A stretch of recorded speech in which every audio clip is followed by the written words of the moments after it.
Hi, Aquarius. It's Susan here with your 2024 astrological forecast. It's an overview of the year, so just the highlights as far as I'm concerned of the things that you should be really paying attention to. And then, of course, I'll come back through the year and fill in the blanks, the details as we go. There are also links to videos that I've done previously of the major outer planet transits that are really significant for the year. And so you can find more detail in those videos. Go back to them.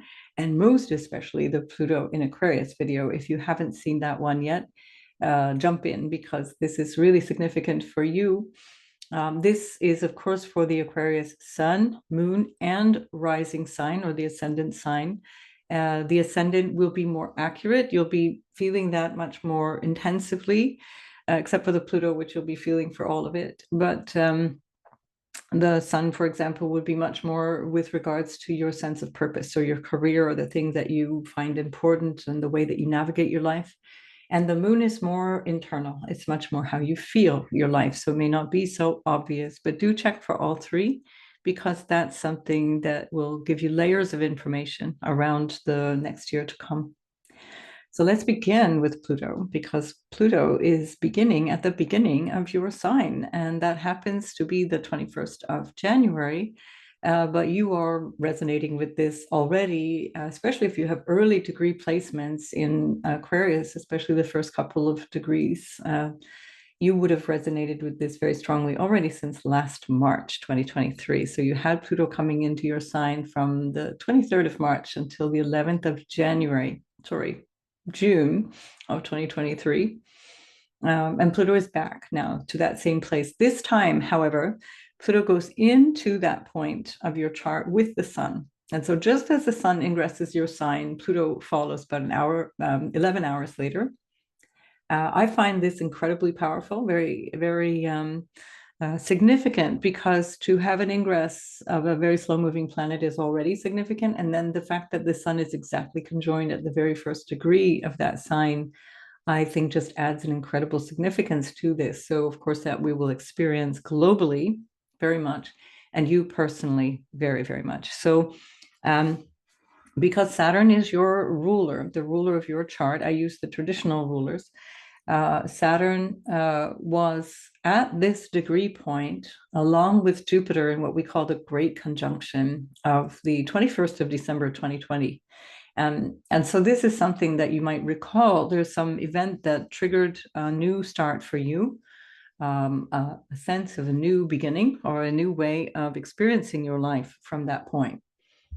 So that of course was a significant year anyway, but nonetheless, this is a new cycle that has already begun, and now Pluto is moving into that space. Very, very intense for you, Aquarius. You're kind of highlighted at this moment. So you had Saturn paving the way through your first house for the better part of 3 years from that point until the beginning of March of 2023. Now Saturn, your ruler, is in the second house with Pluto in the first. So you're building up to a complete transformation of who you are. Don't fear Pluto. I really want you to watch that video if you haven't seen it already. It can bring you an enormous amount of power and personal capacity. I know many, many people who have Pluto in the first house. The significance of Pluto in the first house is that there's a constant need to regenerate and upgrade and change and adapt to the world around you. And this may not be so easy for a fixed sign like Aquarius. So you have fixed angles in your chart. You have Aquarius on the first, you have Taurus on the fourth, and you have Leo on the seventh, and you have Scorpio on the 10th. And there's a certain resistance to change. You like to control things. You like things to be predictable. Pluto is going to be everything except predictable. It will require a certain digging in. It'll require a certain amount of sacrifice or a sense of letting go that may not be entirely your way. Again, that depends on your natal chart, but Aquarius, despite the sort of 60s hair version of Aquarius, is not really as chill as the song would like us to believe. And so it can be really important for you to learn how to let go, to really learn how to go with the flow and really allow things to happen in a way that is in sync with what's coming up now. Saturn is in your second house at the same time, your ruler. So there might be some fear around money, fear around your stuff, your valuables, even around your sense of how you feel about yourself. We'll talk about that a little bit later on. But just to keep that in mind, that there can be a sense of a lacking of security, a feeling of not terribly feeling, not really feeling your security or your sense of being okay to make change, because there might be a feeling you need to hang on to what you have. Now, you also have Uranus going through your fourth house since 2018, since May 2018. So you will have already had this feeling of kind of the earth moving below and not feeling terribly stable. But hang in there and really make the profound changes, the inner change as well as the outer change that are necessary, so you can make the most of this Pluto in the first. And so it's going between 29 Cap, which is 29 Capricorn is in your 12th house. Going back just for a week glimpse in January, it continues through the 29th degree, but then going back in September until the 24th of November, where you're going to dip back in to finish off, let's say, to finalize, to tie up, to wrap up, to cap off the last 15 years of your life, where Capricorn has gone through that part of your chart and completely transformed you from the inside out in terms of your inner psychology and your perhaps connection to ancestors, connection to the faraway places, whether they be in your mind or on the globe. And then it goes up to 2 degrees of your first house. So if you have any planets up to, say, 3 degrees or so of, or maybe a little bit beyond, it would depend on your natal chart, but let's say the first 2, 3, 4 degrees of Aquarius, you will feel this very intensively in 2024. And this is going to be the transformation that Pluto will bring for you, especially if that's your sun or ascendant. The internal transformation will be with the moon. That can also, the sun and the moon can reflect the parents as well. Sun is the father, the moon as the mother. That can also be part of that too. Again, it would depend on your chart and how things are impacting your chart. But then Pluto will retrograde on the 2nd of May. So it gets up to that 2 degree point. Then it starts going backwards on the 2nd of May, and it will station direct at 29 degrees of Capricorn in your 12th house on the 11th of October. And in the meantime, there's quite a lot going on, because then it's going to be in an opposition at 29 degrees, 45 minutes of Capricorn to Mars, which is in Cancer at the very end of your 6th house. And so there's going to be some kind of deep awareness that can have something to do with your everyday experience or everyday activities or your health or an obligation. This can also entail some kind of reference to loss or challenge, because that Pluto in the 12th can also represent loss of all kinds, material loss, spiritual loss, personal loss. Mars in the 6th house can be something that you're recognizing in terms of a health issue that might require a little bit of attention around that time of November. So that will be the first week of November, but especially on the 3rd. It's very difficult to say what that might be without seeing your natal chart. So I don't want you to get upset about these things, but it's just to say that it's there at the very end of your 12th house. But you will feel that very strongly already if you have early degree placements in Aquarius. And of course, that Pluto is going to affect your 4th house, your home and your family, and where you live, how you feel, what makes you feel secure and happy and psychologically well, and the 7th house of your relationships. So Pluto is starting to oppose that 7th house, making you feel the need to change and therefore changing your relationships.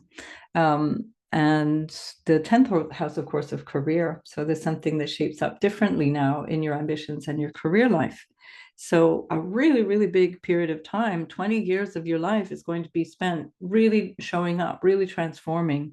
You can become an agent of change. You can become somebody who really stands out in your life, especially if that's really not your way of being. Usually, this might feel really uncomfortable for you. But again, have a listen to that video that I've already done on the Pluto in Aquarius from last year, which is linked below, and you'll find that gives you a lot more details, a lot more ideas. And you might want to listen again for the 12th house as well as for the first house, just to see how you've gone through all of that. In February, we have a really interesting conjunction of Chiron to the North Node in your third house. And that is the place of your communications. It's your siblings and your extended family.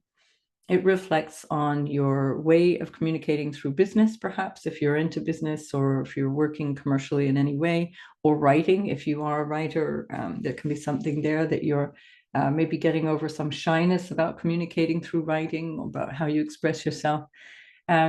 And there might even be an issue around siblings, or something that you're healing around siblings, whether or not they're still around. There might be something that comes up from your childhood, or your early childhood experience, some kind of reconciliation or remembrance, or something that's coming back from what you remembered of a potentially painful childhood experience that involved you feeling not seen or badly treated, perhaps, or feeling like you weren't given a boost, feeling like you may have been put down. And this can come back at this time where you're recognizing that pattern and allowing that to heal. Now, this can also be especially powerful if you're having your Chiron return. So if you're around 49, 50, 51 years old. So Chiron was in Aries from the late 60s, from 67 to I think it was the early part of 67 until 72 or 74 or something like that. But anyway, if you were 49, 50, 51, this is potentially your Chiron return beginning here or ending. And that will be very powerful for you because it's conjunct the North Node in February. So you've had Chiron here since April, the end of April 2018, and you've had the North Node here since mid-July 2020, 2023. And now you have the two together in the same place on the 19th of February. They are essentially together in the middle of February for several days, maybe 10 days or so. Unfortunately, around Valentine's Day as well, but there we are. And so that conjunction is really, really powerful between the degree points of 15 and 19 of Aries. And that actually is, I think, something powerful to watch out for from the beginning of January all the way through till the end of April. Because we have, at the beginning of the year, we have Chiron at 15 degrees of Aries, where it starts the year. And the node itself, the North Node, is at 19 degrees of Aries. And then they swap. They meet at 16 degrees, but then in later in the year, in April, when we have this eclipse, they're going to swap degrees. I'll talk about that in a minute. So this is very, very significant. This midpoint, this middle part of Aries, it's in a sextile to Aquarius. So it's supportive, it's helpful, it's encouraging, but at the same time, it can be something that really needs to be worked through in terms of early childhood or communications issues, or your relationship to your goals and how you assert yourself in life. And then we have in March a penumbral lunar eclipse in Libra, which is your 9th house of goals. It's going to highlight what it is that you want to expand into, what you recognize as your purpose. That's coming up on the 25th of March. And so there you have something really powerful to, in the early part of Libra, to recognize as a place that you want to grow into, or what you might want to let go of. There's an awareness of how you have been using your skills or your talents or your dreams in terms of your purpose. Who am I? What do I do in this life? And it feels like that's not somehow relevant any longer. It may even include some kind of study or some belief system, religious or philosophical, political even, and there can be a feeling of it's no longer that, and that really since July of 2023, but particularly during these eclipse phases, that's going to show up. So you might be letting go of a way of believing or a way of seeing life in general, the framework for your life. And then we have Mercury retrograding all the way through April, from the 1st till the 25th in that third house, which becomes really important in April. So February into April, the third house is really lit up for you. That can involve your siblings or family, extended family members. But if you focus on yourself, that's really about how you're needing to express yourself, how you engage in your local community, how you engage in connections with people on an everyday level, or how you see your need to develop new skills and do new things. Now, we are going to have a total solar eclipse in this place of the chart on the 8th of April. So you have a retrograde Mercury there, you have Venus there, is a big full house, a stellium there. And the sun, moon, and Chiron are exactly conjunct at 19 degrees. So I mentioned earlier that point of 15 to 19 degrees between January and April is really significant. And so really reflect on the areas of your life that the third house, for example, and then even in the first house by sextile, anything that's between 15 and 19 degrees is going to be very strongly impacted. You can add a degree on either side of that, or 2 degrees for the sextile, or 2 to 3 degrees for a conjunction in Aries itself. And again, that depends on your chart. I would need to see, because it will make a little bit of a difference whether it's the sun, moon, or rising sign. But nonetheless, this is going to be very impactful. When the sun, the moon, and Chiron are conjunct altogether at 19 degrees, we're really seeing something new that is healing, that is about some new way of seeing yourself. And so this whole first few months of the year is very impactful for you psychologically in terms of how you express yourself, how you communicate verbally or in your thinking, what you believe, and how that's nourishing what you communicate or not. Either way, you know what direction you need to work into. Then we have Jupiter conjunct Uranus on the 21st of April at 21 degrees and 50 minutes of your fourth house in Taurus. And that's active pretty much the whole month of April. So April is really busy in your third and fourth house. So definitely stuff around home, family, neighborhood, property, commercial transactions, extended family, siblings, potentially your lineage as well, something that you're recognizing about your family in general or your upbringing in particular. And when Jupiter conjuncts Uranus in your fourth house, it's going to be squaring your first house, opposing your 10th house of work and career and your social status and how you show up in the world, and your 7th house of relationships, partnerships. So really, if you have anything from, say, 17, 18 degrees up to 24, 25 degrees of Aquarius, or Taurus, or Leo, or Scorpio, this will be very impactful, really, really strong. Something insightful, different, very difficult to know what that's going to be. Uranus is difficult to predict, much like the nodes. When there's an eclipse, it's really difficult to say what that's going to look like. We can only say kind of where this is going to be effective or in effect. And also, if we see the natal chart, it's easier to say exactly what's going on, or at least what we think could be going on at that time. We have then later in the month of May, Jupiter is going to be at the very end of your fourth house in Taurus. It's going to conjoin Venus as well as the sun. So Venus on the 23rd, the sun on the 24th. And then on that 24th, Jupiter will be exactly sextiling Neptune, Neptune from your second to the fourth. And so it's pulling in something about family, something about your home, something about your early childhood, or about money in relationship to all of that.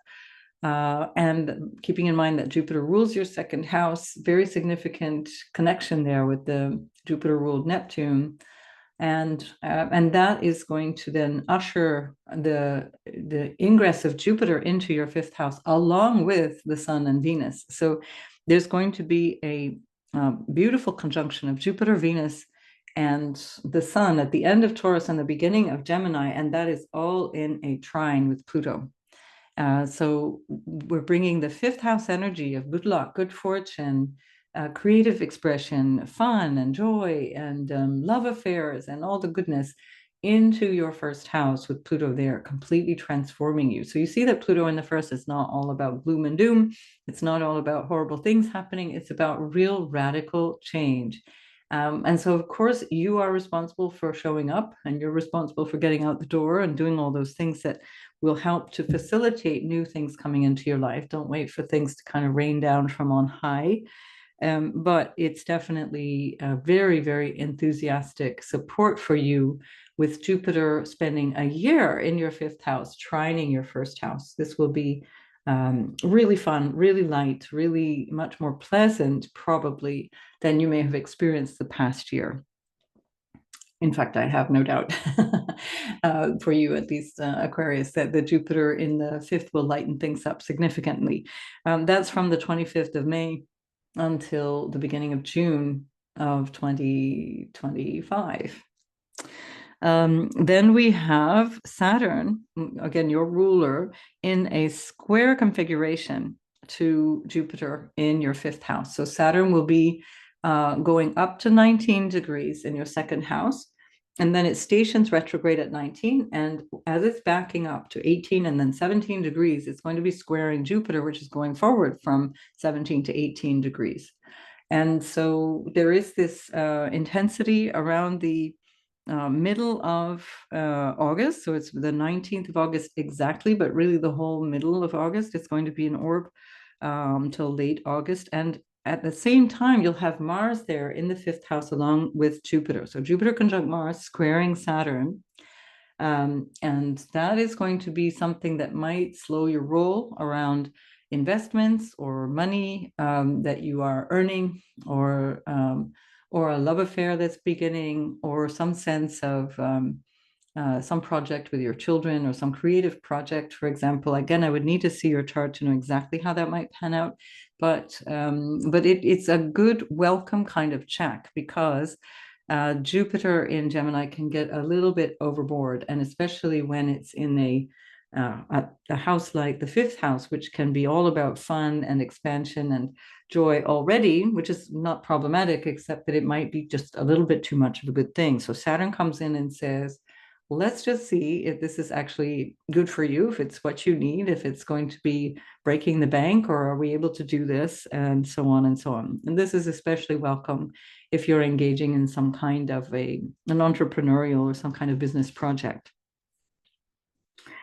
We then have in September, Mars going into your sixth house of everyday work, habits, life, challenges and obstacles. When Mars goes into the sixth house, it's actually really helpful.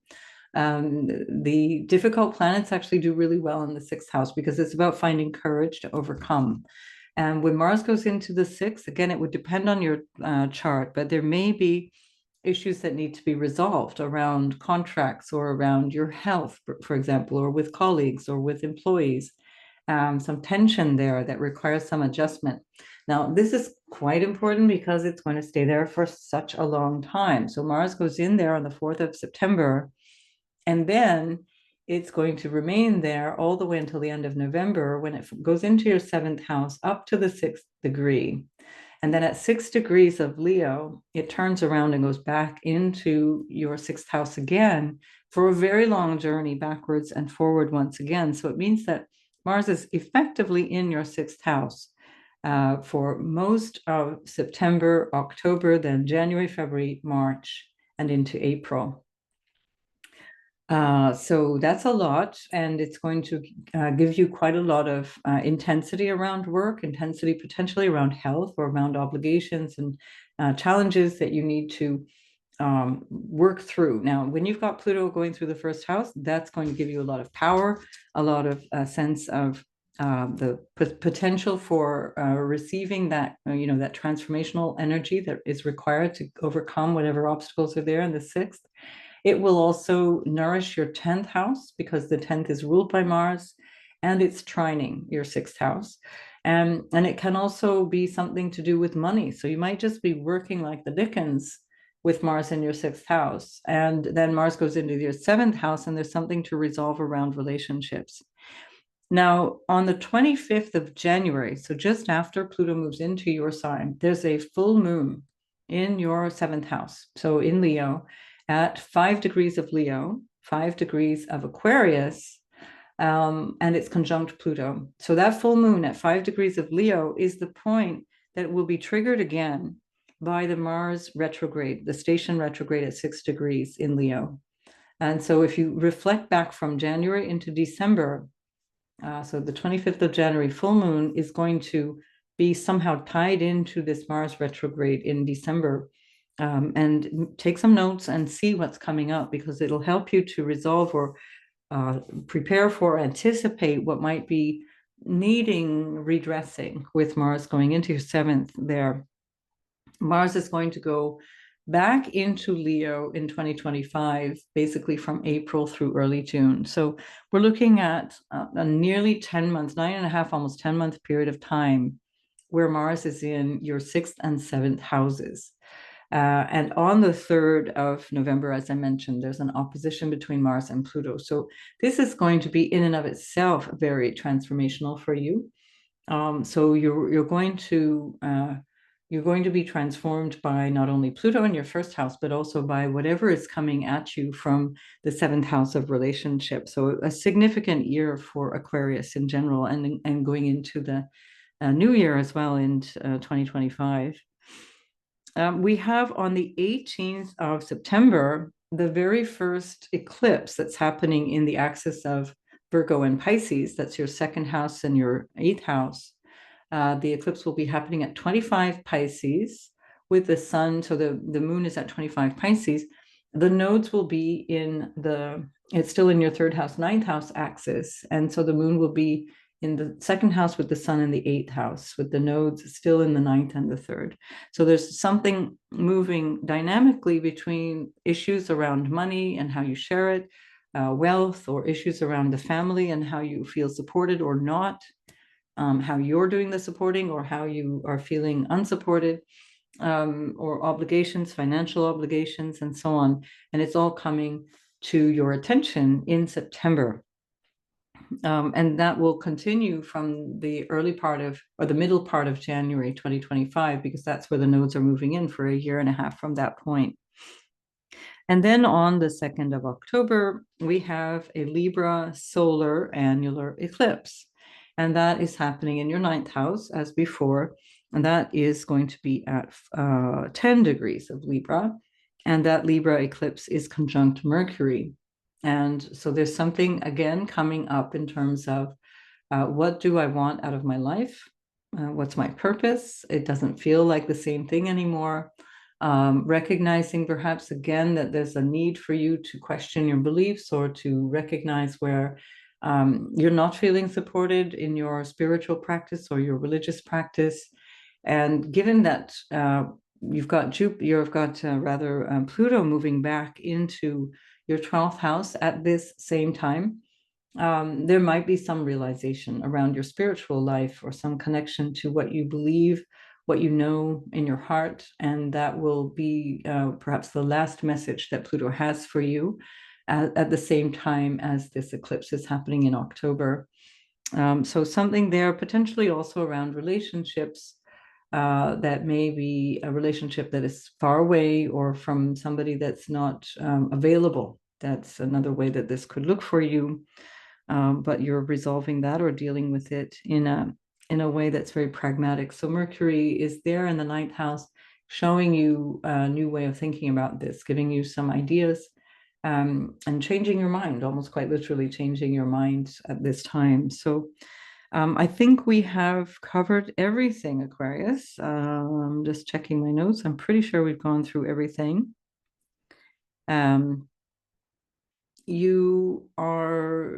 I think that's it. Those are the highlights. I mean, it's enough, isn't it, having Pluto in your first house? So please watch the other videos if you haven't seen them already, or watch them again to refresh your memory and see what all of these different movements of Saturn in Pisces, Pluto in the first, and Jupiter in your fourth house are entailing. I haven't yet done a video with Jupiter in Gemini, but that is coming soon enough. So I wish you all the best in 2024, and I will see you in the next video. Bye.